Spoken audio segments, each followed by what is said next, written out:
নমস্কার বন্ধুরা, এই পেজ বা চ্যানেলের পক্ষ থেকে আপনাদের সবাইকে স্বাগত। আর আপনাদের সঙ্গে রয়েছে আমি বিকাশ। তো আপনারা দেখে নিশ্চয় বুঝতে পারছেন যে এটা আমার বাগান নয়, এটা হচ্ছে আমার পাশের বাড়ির একটা বাগান। তো এই বাড়ির দাদাটা প্রথম গাছ লাগানো শুরু করেছে। আজকে আপনাদের সঙ্গে বলবো যে নতুন বাগানিরা বাগান করতে গিয়ে কোন কোন ভুলগুলো করে। আপনারা দেখে বুঝতে পারছেন এই গাছগুলো 1 মাস আগে লাগানো হয়েছে বা বসানো হয়েছে, কিন্তু শীতের গাছ লাগাতে হয় সাধারণত নভেম্বর মাসের মাঝামাঝি সময়ে, তাহলেই ভালো ফুল পাওয়া যায়। তো আপনারা দেখতে পাচ্ছেন আস্তে আস্তে গরম চলে আসছে, আর কিন্তু ফুল বেশি দিন হবে না। আর এই ফুলগুলো বেশি রোদের তাপ হয়ে গেলে বেশি দিন লাস্টিংও করবে না।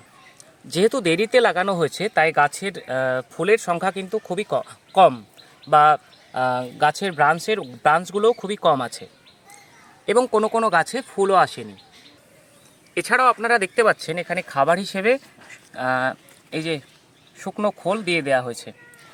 এই শুকনো খোল কিন্তু গাছটা নিতে পারছে না। আপনারা দেখতে পাচ্ছেন এটা ভিজেও নেই, শুকিয়ে দাঁড়িয়ে আছে। খোল সাধারণত দিতে হয় 4-5 দিন পচিয়ে একটা তরল জলের সাথে মিশিয়ে, সেই তরলটা। তো এই ভুলগুলো আপনারা করবেন না। এগুলো ডালিয়া গাছ, আপনারা দেখতে পাচ্ছেন ডালিয়া গাছ আরও গ্রোথ হবার কথা ছিল যদি আগে বসানো যেত।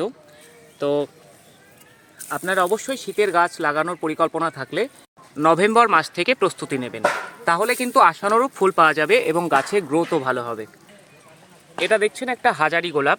সাধারণত পার্মানেন্ট গাছে টবে ড্রেনেজ সিস্টেম ঠিক রাখতে হয়। আমি জানি না এটাতে আদৌ ড্রেনেজ সিস্টেম করা হয়েছে কিনা। এছাড়াও আর একটা ভুল যেটা, যে এখানে টবের মাটি কিন্তু একদম জল দেওয়ার একটুও জায়গা নেই।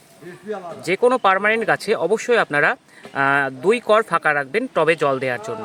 কারণ এখন না হয়তো শীতকাল অল্প জল দিলে হয়ে যাচ্ছে, যেহেতু এটা পার্মানেন্ট গাছ, গরমকালে কিন্তু জলের চাহিদা বেশি থাকবে এবং জল বেশি দিতে হবে, তখন কিন্তু জল দেওয়ার জায়গা পাওয়া যাবে না। এছাড়াও নতুন বাগানিরা আরেকটি ভুল যেটি করে, অতিরিক্ত জলসেচ। জল না দিয়ে গাছ মেরে ফেলার থেকে জল দিয়ে গাছ মেরে ফেলা বাগানির সংখ্যাই কিন্তু বর্তমানে বেশি। তাই টবের মাটি যখন শুকিয়ে ড্রাই হয়ে যাবে তখনই আপনারা জলসেচ করবেন। দীর্ঘ সময় টবের মাটি ভিজে থাকলে শেকড় পচে গিয়ে ফাঙ্গাস ইনফেকশন ঘটে এবং গাছ মারাও যেতে পারে। তাই জল দেওয়ার ব্যাপারে অবশ্যই নতুন বাগানিরা অবশ্যই সতর্ক থাকবে। এছাড়াও গার্ডেনিং করতে গেলে আরও অনেক খুঁটিনাটি ব্যাপার জানতে হয়। আপনারা এই পেজ বা চ্যানেলের সঙ্গে থাকুন, তাহলে ধীরে ধীরে সবটা জেনে যাবেন। আর এই পেজ বা চ্যানেলে নতুন হয়ে থাকলে গার্ডেনিং সম্পর্কিত গুরুত্বপূর্ণ আপডেট মিস করতে না হলে ফলো বা সাবস্ক্রাইব করে সঙ্গে থাকুন। ধন্যবাদ, ভালো থাকবেন।